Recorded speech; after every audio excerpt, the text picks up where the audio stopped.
만 읽어볼게요. 시작. 세상은 1등만 기억하지만 주님은 내 이름을 기억하신다. 네, 세상은 1등만 기억하지만 주님은 내 이름을 기억하신다라는 제목으로 말씀 나누겠습니다. 여러분 디즈니 플러스 구독하는 분 있어요? 네, 하시는 분 계시고 우리 친구들은 보는지 모르겠는데 요즘 운명 전쟁이라는 프로그램이 있어요. 본 적 있어요 혹시? 네, 그런 프로그램이 있습니다. 그 사진 떴나요? 네, 좋습니다. 이 모니터 한 번만 부탁드릴게요. 자, 이렇게 해서 여기 무당들 점치는 사람들이 나와서 요즘 예능으로 이게 나왔어요. 무당들이 나왔고 각 사람들의 운명을 맞추고 이미 세상을 떠난 사람들이 어떻게 세상을 떠났는지도 맞추고 이런 것들이 굉장히 재미있게 연예인들도 그리고 사람들도 보기 시작했다는 거죠. 여러분 실제로 유튜버 하고 싶은 친구도 있죠. 유튜버 하고 싶은 친구도 있을 텐데 유튜버 중에 무당 유튜버도 굉장히 인기가 많습니다. 실제로 여러분은 모르겠지만 이전에 재미삼아 보던 운세, 타로카드 본 적 있죠? 네, 타로카드 이런 것들이 수백억 매출 산업으로 이루어졌대요. 실제로 사주 운세 앱 중에 점신이라는 앱이 있대요. 여기 누적 가입자가 1,700만 명이랍니다. 엄청나죠? 거기다 홈카페라는 운세 플랫폼은 재작년에 300억 매출을 달성했대요. 여러분 이건 이제는 그냥 사람들이 재밌어서 하는 수준이 아니라 진심으로 지금 여기에 마음을 두고 있는 거죠. 왜 이렇게 된 걸까요? 그냥 재미만 있어서 한번 타로 봐야겠다, 한번 점 봐야겠다 이게 아니라 그렇게 해서는 인기를 얻을 수 없잖아요. 요즘의 시대가 어떻게 되어가고 있는 거죠? 너무나도 우리의 삶이 불확실한 시대이기 때문에 사람들이 확실한 것을 찾아가려고 하는 모습을 보여주고 있는 거죠. 여러분 우리의 삶이 왜 불확실하죠?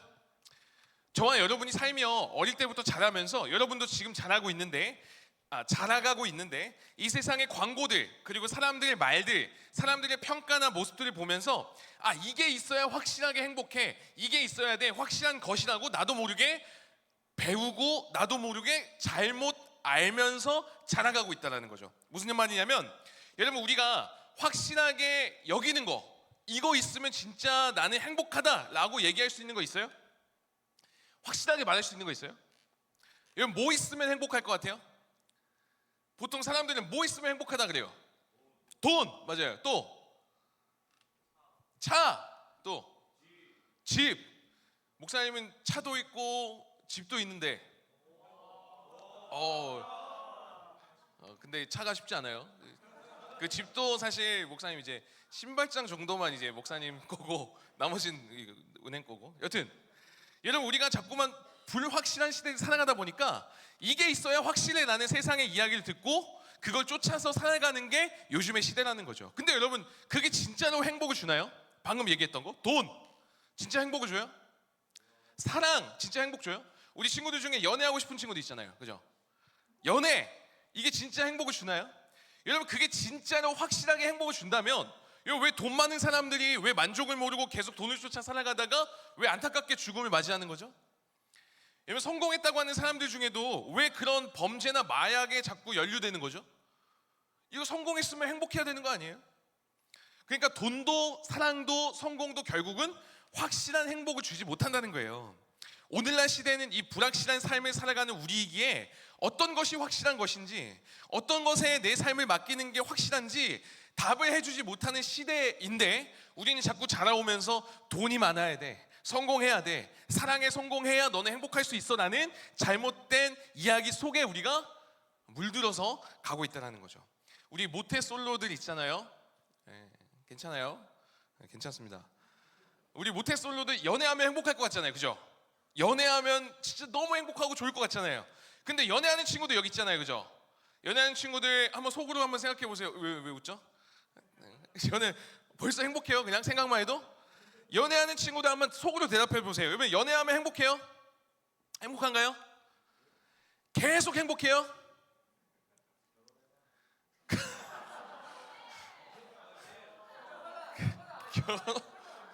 결혼하면 행복할 거다라는 생각하는데 여러분 연애하면 행복할 거다 생각하는데 잠깐 행복하겠죠. 근데 계속 행복한가요? 걱정이 없어요? 아니잖아요. 걱정이 있어요. 갈등이 있다고요.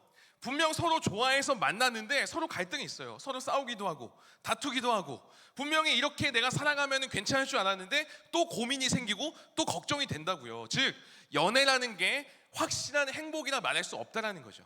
그래서 우리가 뭐라도 의지해 보려고 확실한 것을 쫓아 살아가 보려고 하지만 그게 확실하지 않다는 게 문제예요. 그래서 슬픈 거죠. 그래서 또 두려운 거예요. 전교 1등만 하면은 확실하게 행복이 올 줄 알았는데 또 고민이 와요. 그러니까 또 두려운 거죠. 그러니까 또 걱정이 되는 거죠. 여러분, 뭘 위해 우리가 살아가야 되는 거죠? 무엇을 쫓아 무엇을 향해 가야 되는 거죠? 여러분, 오늘 본문에 예수님을 믿고 따르던 마리아라는 사람이 있는데 마리아도 이와 똑같았습니다. 영원할 것 같았던, 내가 그렇게 믿고 따랐던 예수님이 죽어요. 그로 인해 눈물을 흘립니다. 너무 슬퍼요. 내가 그렇게 의지했던 게 사라져 버린 거예요. 두려워해요. 그래서 11절에 보면 성경에서 이렇게 얘기합니다. 마리아는 무덤 밖에 서서 뭐 하고 있었다? 울고 있었다. 13절도 얘기해요. 여자여, 왜 우느냐? 15절도 얘기합니다. 예수님이 얘기하는 거예요. 여자여, 왜 울고 있느냐? 마리아는요, 내게 행복을 줄 것이라고 믿었던, 내게 있어야만 했던 예수님이 없자 울고 있는 거예요. 슬픈 겁니다. 여러분도 그런 거 있지 않아요? 내게 이거 있으면 행복하겠다. 내게는 이거 너무 소중해요. 이거는 제 삶에 꼭 있어야 돼요. 그래야 저는 웃을 수 있어요. 하는 거 있잖아요. 하나쯤 있잖아요. 그죠? 그게 이제 남친일 수 있고, 우리 여자친구일 수도 있고, 성적일 수도 있고, 다양해요. 근데 마리아는 그게 없어진 거예요. 여러분, 우리도 내가 기대한 것, 내가 소중하다 여긴 거, 그게 사라질 때, 내 곁을 떠날 때 너무 슬픈 거죠. 힘들어요. 울어요. 그리고 절망해요. 한 친구의 얘기인데, 여러분 아이돌 좋아해요? 아이돌? 연예인, 그래도 뭐 아이돌 아니더라도 좋아하는 연예인 한 명쯤 있잖아요. 이 친구가 자기가 좋아하는 아이돌 콘서트 가는 게 인생의 버킷리스트였어요. 인생의 정말 큰 목표였습니다. 내게 있어서 이거보다 큰 기쁨과 행복은 없다라고 생각을 하고 계획을 세웠어요. 그래서 부모님의 잔소리에 들어가면 몇 달치 용돈을 막 모았어요. 모으고 모아요. 그리고 PC방에 가서 티켓팅에 성공합니다. 엄청난 노력을 다해서 마침내 성공하고 기대하고 기다렸던 그 콘서트에 가요. 너무 좋은 거죠. 목이 쉬어나 소리치고 너무 즐기고 진짜 행복했대요. 이보다 행복할 수 있을까 싶었대요. 그리고 이 친구가 콘서트가 끝나고 집으로 돌아오는 버스 안에서 갑자기 미친 듯이 눈물이 났대요. 기뻐서 운 건가요? 와, 나 드디어 이거 이뤘어, 이건가요? 이 친구랑 이야기해 보니까 모르겠대요. 왜 눈물이 났는지. 분명 방금 전까지만 해도 너무 행복하고 기뻤는데 돌아가는 버스에 가만히 앉아 있는데 뭔가 표현하기 어려운 뭐 그 공허함 있잖아요. 그런 거. 내가 모든 것을 다 바쳤고 그렇게 애썼고 노력해서 티켓팅까지 성공했고 막 누렸는데 그걸 보면 내 삶의 모든 고민과 외로움, 걱정이 다 해결되고 이제는 행복할 줄 알았는데 막상 그게 끝나고 나니까 내 현실은 아무것도 바뀐 게 없다는 거예요. 내일이면 또 가기 싫은 학교 가야 되고 또 성적 때문에 스트레스 받아야 하고 또 부모님의 잔소리 들어야 하는 그 현실이 그대로 남아있더랍니다. 너무 슬펐대요. 여러분, 성경에서 이 마리아가 무덤 앞에서 울었던 이유가 이와 동일하지 않았나 싶어요. 내 인생을 분명히 행복하게 해줄 것이라고, 나를 완전히 채워주고 만족시켜 주리라 믿고 모든 것을 다 걸고 쫓아갔는데 막상 그 앞에 서보니까 빈 무덤인 거예요. 예수님이 안 계세요. 아무것도 나를 지켜주지 못한다는 그런 끔찍한 공허함과 불확실함 앞에서 지금 울고 있는 거죠. 오늘을 살아가는 여러분에게도 이러한 불확실함으로 인해 슬픔이 있지는 않은지, 걱정이 있지는 않은지 저는 좀 묻고 싶어요. 근데 여러분, 참 안타까운 건 뭐냐면 이렇게 슬픔에 빠지게 되면 내가 봐야 될 것을 보지 못해요. 내가 기억해야 될 것을 기억하지 못하고 그냥 절망하게 된다는 거죠. 이런 거예요. 여러분, 사실 마리아요, 무덤 앞에서 울 이유가 없거든요. 마리아는 슬퍼하지 않아도 돼요. 왜요? 지금 빈 무덤이라는 것은 내게 소중한 게 없어졌고 내게 소중한 예수님이 끝나고 없어졌다는 걸 보여주는 게 아니라 그 예수님이 죽음을 이기고 부활하신 예수님의 능력을 보여주는 게 빈 무덤인데, 실제로 여러분, 예수님이 떠나기 전에 계속해서 얘기했어요. 내가 부활할 거다. 내가 부활할 거다. 내가 죽은 지 3일 만에 살아날 거다. 근데 이 마리아가 지금 사실 부활해서 예수님이 눈앞에 있거든요. 근데 슬프니까, 힘드니까, 눈물 때문에, 이 불확실함의 고민과 아픔 때문에 눈이 가려져서 보지 못하는 거예요. 예수님을 보지 못해요. 봐야 될 것을 보지 못해요. 기억해야 될 말씀을 기억하지 못하는 거죠. 그래서 자꾸만 빈 무덤 보면서 역시 나는 망했어. 내 인생 이제 끝났어. 절망하면서 정작 눈앞에 나의 정답이신, 내가 그렇게 붙잡았던 부활하신 예수님을 보지 못하는 어리석은 모습이 있다는 거예요. 여러분, 저와 여러분의 삶도 이와 똑같습니다. 여러분, 우리도 뭐 하나 잘못되면 거기에 꽂히잖아요, 그죠? 반편성 만족해요? 반편성 안 되면은 이거 하나 잘못됐다고 진짜 빈 무덤과 같은 이 잘못된 반편성 하나 보느라 여전히 나를 사랑하시는 하나님 계신데, 여전히 소중한 내 친구들이 있는데 이거 보지 못하는 거예요. 반편성 망했어. 이거 하나만 보는 거죠. 나 친구들이 하나도 없어. 아니 있잖아요, 친구들 있는데도 없다라고 막 그러고 이러면서 절망한다니까요. 여러분, 어떤 선택이나 관계에서도 그래요. 뭐 하나가 꼬이면, 잘못되면 빈 무덤과 같이 잘못된 그 결과만을 바라보느라 여전히 나와 함께 하시는 그 하나님, 여전히 나를 위해 기도하는 소중한 사람들을 보지 못하고 잘못됐어, 이거 망했어, 완전히 꼬였어, 이젠 글렀어, 이렇게 절망하는 게 우리의 솔직한 모습이라는 거죠.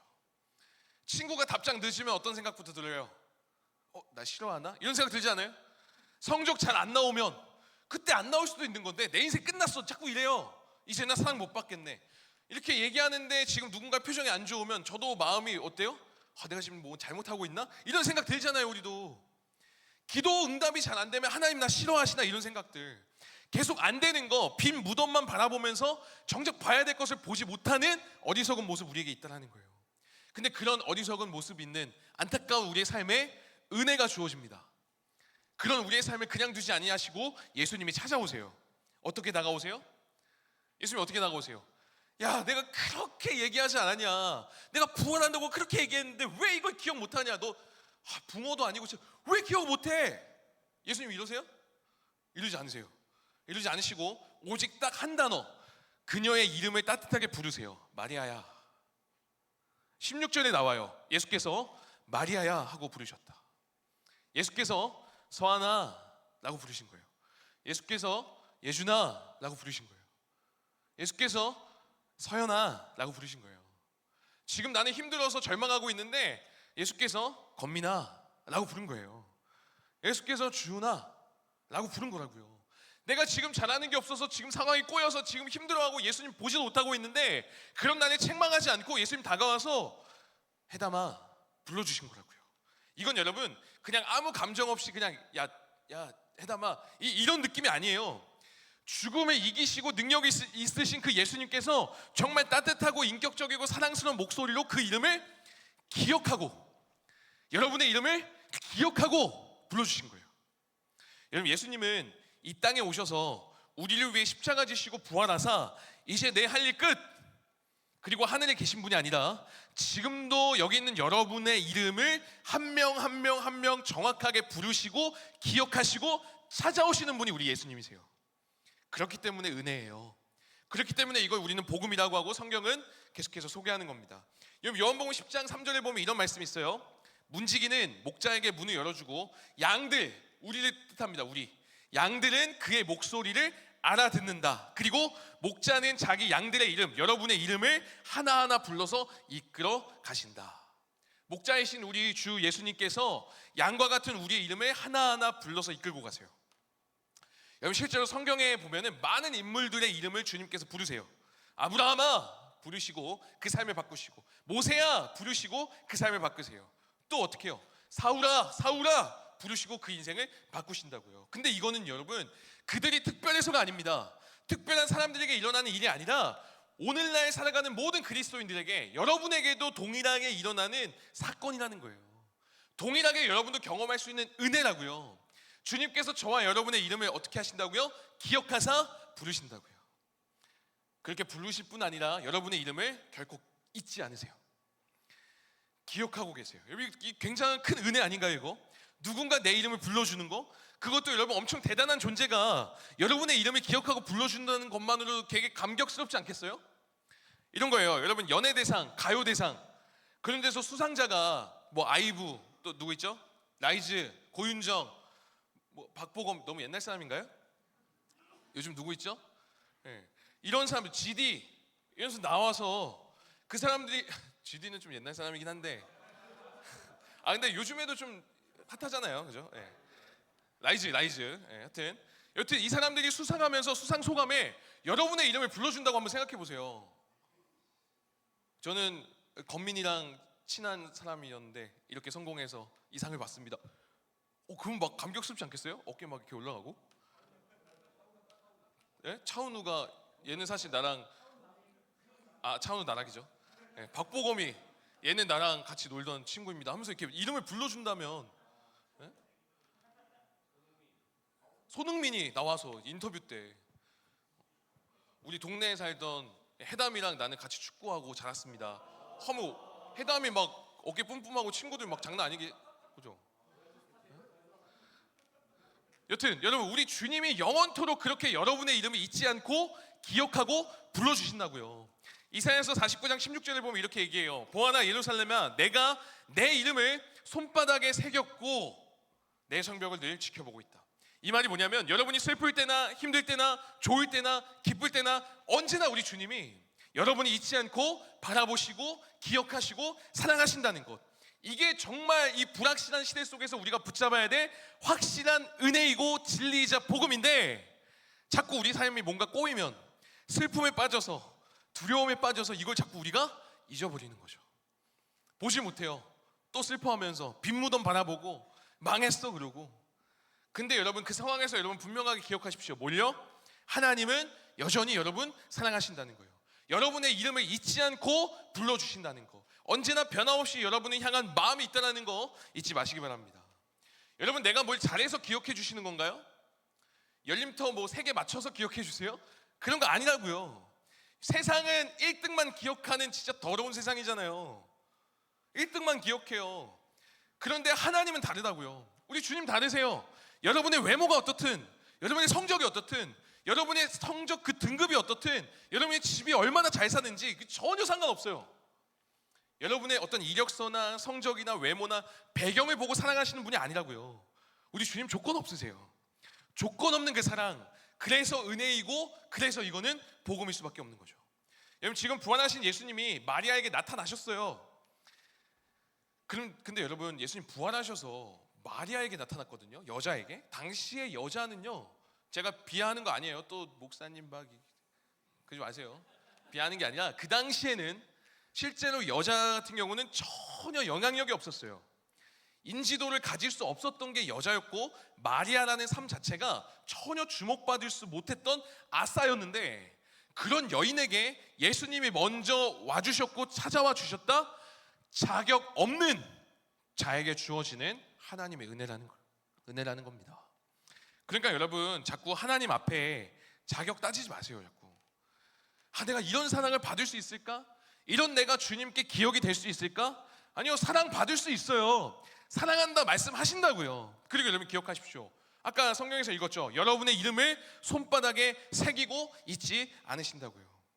그 은혜와 사랑을 받는 존재가 바로 여러분이라는 사실을 믿으시기 바랍니다.